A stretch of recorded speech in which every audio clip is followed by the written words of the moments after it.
Here are the bottom contact combos you guys have been asking for. By popular request, we're talking bottom contact rods today. So bait casters, mostly with fluorocarbon on them. My feel rods, my jig rods, my dragon rods, that's what we're getting today. So these are the rods that I use in tournaments all the time. Years of experience. We're going to break them down, go through each rod and reel setup. Hope you've enjoyed the series so far. I'm going to grab them as they come here, no particular order. The first rod I grabbed is one of my oldest Dobbins rods that I have. Goes way back. This is probably a 12, 15-year-old rod. Still catching bass today. Awesome. This is a Dobbins Champion pre-XP, so the old school one. Old graphics. 734C full handle, so full cork handle. That's the FH. Cork still looks pretty good. Never sealed it with any cork sealer or anything like that. It's just sealed with fish slime and sweat and dirt. That's how I seal my cork. Personal preference. So 734 is 7 foot 3 inches, 4 power. So that's described as a 10 to 20 pound line, quarter to 1 ounce, heavy fast action rod. Now this 734 is a little unique rod. It's kind of a do-it-all rod. And they have this in the Fury series and the Colt series and the Sierra series. All good options that can really do a lot of things. I have it in the bottom contact because I do drag jigs and do some things and flip tubes and Texas rigs. It's a pretty good Texas rig rod. It's not a bad jig rod. I actually use it a lot for swimming jigs.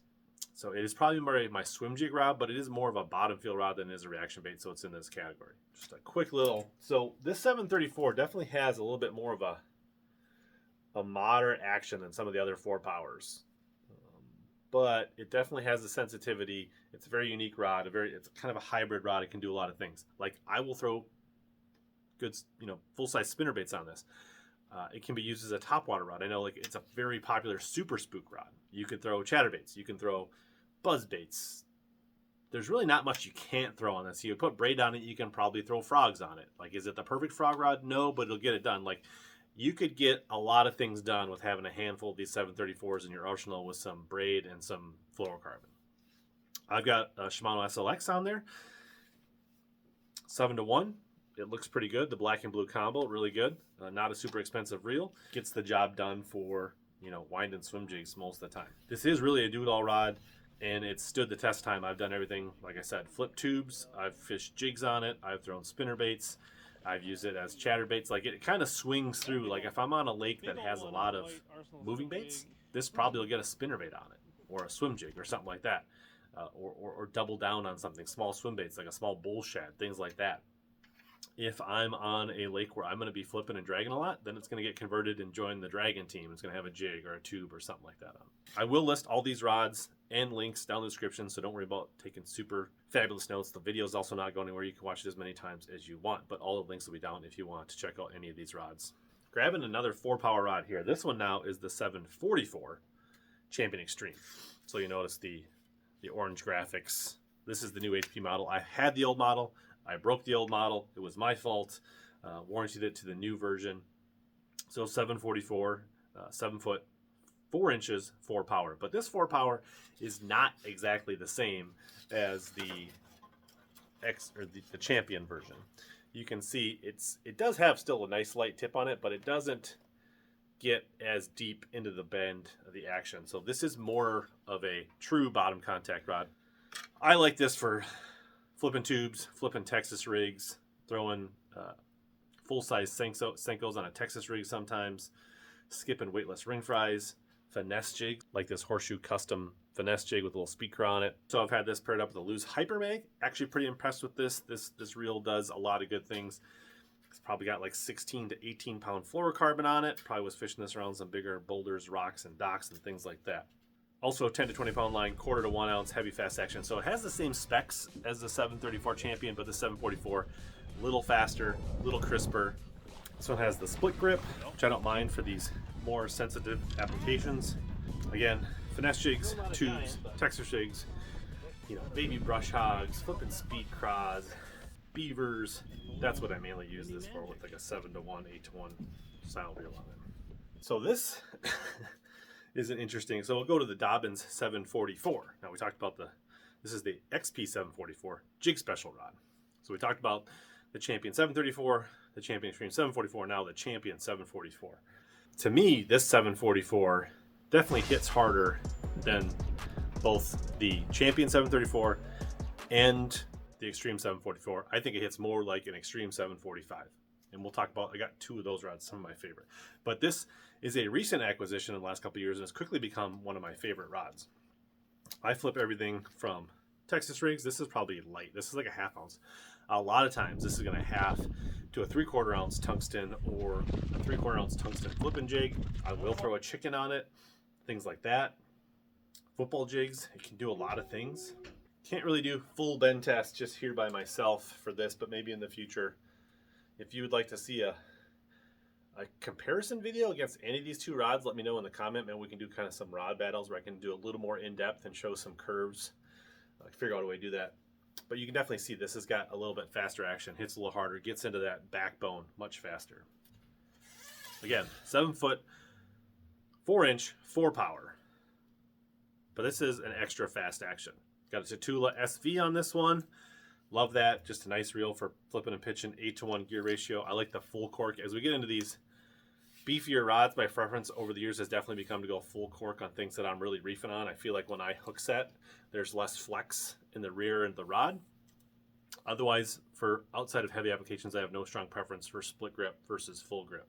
We'll talk about the 745 in a little bit, probably next. One of my favorite rods is the 745, but this, I would say, does everything the 745 does for $100 less, and I find it hard to justify that extra $100. You guys might be different, you might feel differently, but if I'm recommending a jig rod to somebody and they have any awareness or have any concerns about budget, I definitely would recommend this over the Champion Extreme. Since we just talked about the 745 Extreme, here it is. This one is battled. Got a little chip on the back. That was probably me like slamming it under the stop on my trolling motor. But this is the old school. Like, people really like these older gen Champion Extremes with kind of the chameleon look. They're fond of the action of these. I've got an old school Chronarch D7. This typically is going to have 16, 17, 18, maybe 20 pound fluorocarbon. I will throw jigs on this. I will throw a Carolina rig. I will throw football jigs. I will flip, 1/2 and 3/4 ounce. It's a lot of the same stuff I will do with that 744. A chicken jig. I'll throw mag drafts. A lot of great options. There's a ton of things that does really well. I can even skip with this if I need to. 1/2 ounce, 3/8 ounce jigs.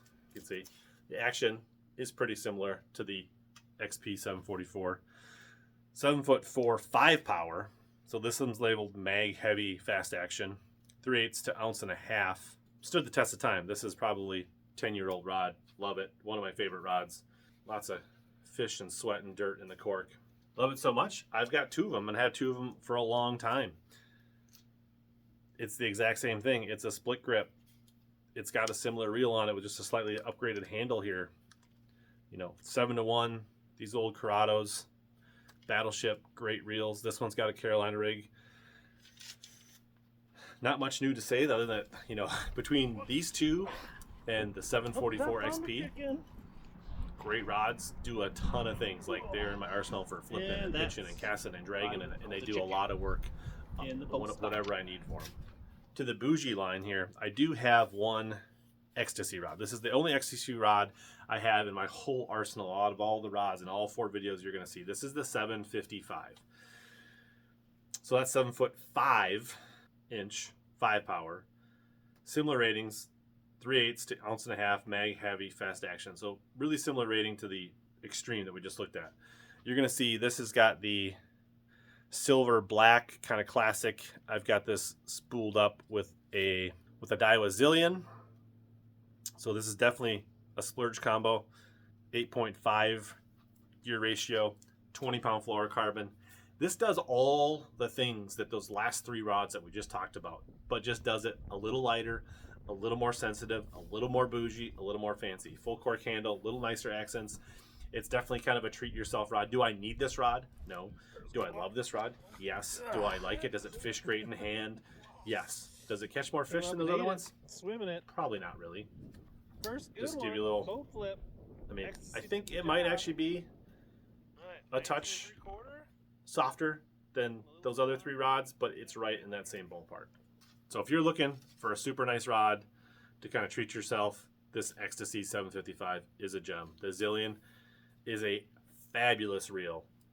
Without breaking the bank hugely, it is a very nice reel and a pleasure to fish. Here's another Champion XP. I actually have 2 of these rods. One of them we're going to have in the braid setup because one of them basically I have locked in with fluoro, the other one with braid. So we'll cover one today and one next time. 764 Champion XP, 7'6", 4 power. You can see I got a Minnesota rig on this. That's one of the things I throw. I'll throw small glide baits on this. I will throw 6 and 7 inch soft swimmers on this, like mag drafts and megalojons and things like that. It's got the length, but it's hard for me to really like show the action of this, but it is got a little bit more moderate action. You can definitely drag a football jig with this. You can definitely drag a Carolina rig with this. It's got the sensitivity. It's got a slightly softer, I would say this is a little bit more like the 734 than it is the 744, if that helps you understand. So I tend to throw chicken jigs, Minnesota rig, 3/4 ounce chatterbaits, but I will throw football jigs. I will flip, 3/4 ounce weights, 1/2 ounce weights with it. I can do that. You can definitely throw football jigs. You can definitely do, fish a regular jig on this. This has got the previous version Daiwa Coastal, which looks really sweet on this. It's got some upgraded handles on it, but I love this reel. Matches good, fish is great. A little bit bigger spool for casting some of these bigger baits and swim baits and A-rigs on longer casts with heavier line. Typically you're going to have 20-pound fluoro on this. Full cork.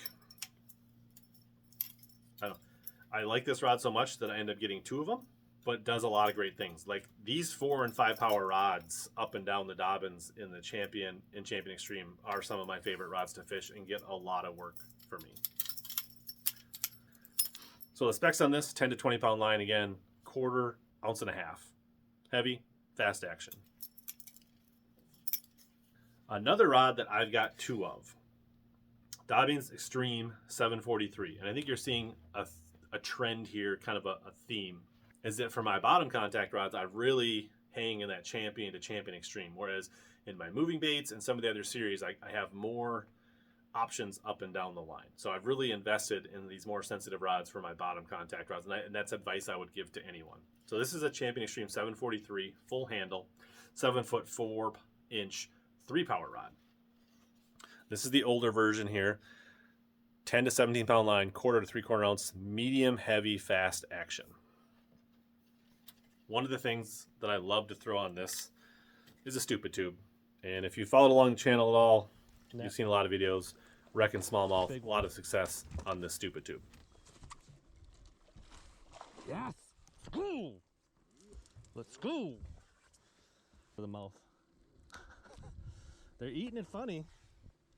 Older Chronarch 50E, handles the light line, handles smaller baits, even with heavier line. So I'll throw a lot of like 16 to 18 pound fluorocarbon, even with like a 3/16 ounce tube here. You can see it's got a really nice light tip for throwing some of those lighter baits, but does have enough backbone to, I'll fish this stupid tube around bushes and shallow cover, laydowns, docks, and it has the strength to get those 3-4 pound largy smallies out. Love this for exposed tubes, snapping tubes, stupid tubes, finesse jigs. To me, it's a really good smallie rod. I'll throw mojos on this for both species. You can use this for like smaller Kitex. Throw Kitex and swim baits on it, finesse football jigs. Anytime you just want a little bit more of a moderate, softer action for lighter baits, but you still want that feel, but you want backbone to drive the hook home, that's my choice. And these are definitely going to get double duty anytime we're around smallmouth. So here's the twin. I used to have 2 of the old versions, but along the way I did something stupid and broke one. So here's the full cork 743 in the new HP model, Champion Extreme. This one has got a little bit of a power shot. So that is another thing. I will kind of do some semi-finesse power shot where I'll do like the Texas rigged missile magic worm with like a 1/4 3 ounce drop shot versus throwing on a spinning rod, a little more backbone. Daiwa Tatulus SV70, 7-1. A little bit lighter, throws the small baits really well. A lot of times these will both have stupid tubes on them at time. All the same things. I don't really think there's much of a difference. Could be kind of a fun video, I guess, to do a comparison on the old gen versus the new. Let me know in the comments if you guys would love to see any of these kind of previous gens versus new gen comparisons. Right here is one of the favorite rods in the whole entire lineup, and I think they might have actually stopped making this. I'm not so sure. We'll have to get confirmation. Have had the old version of this rod. It finally broke due to my mishap, but this is the Dobbins Extreme HP 705C. So that's a 7 foot 5 power, 7 foot even. So this is a mag heavy fast action 3/8 to ounce and a half, 12 to 25 pound. For me, this typically has 20 to 22 pound shooter fluorocarbon on it. Usually has a 3/8 or half ounce Bass-Tech tungsten jig. This is my dock rod. If you've watched my videos, I love fishing boat docks. No pun intended. But to me, this has all the right attributes at 7 foot that I can skip amazingly under docks. Has a light enough tip to sling those lighter jigs, but has all the backbone in the world to drag a 4, 5, 6 pound largemouth out from under a boat dock. I think the last time I had to warranty it, they didn't have the full handle in, so I went with split. Not a big deal. I'd be happy with either one. Tatula SV, 7-1. Right amount of speed, right amount of torque for dragging fish out of shallow, heavy cover. The SV is great for skipping. I probably catch more fish on this rod every year than just about all the other of these bottom contact rods we just went through. Love this rod. If you can get your hands on one and you're a dock fisherman, highly recommend. If you enjoyed this video and you want to see a whole lot more Dobbins breakdowns, playlist, the other modes, make sure you check out this playlist on the screen right here next.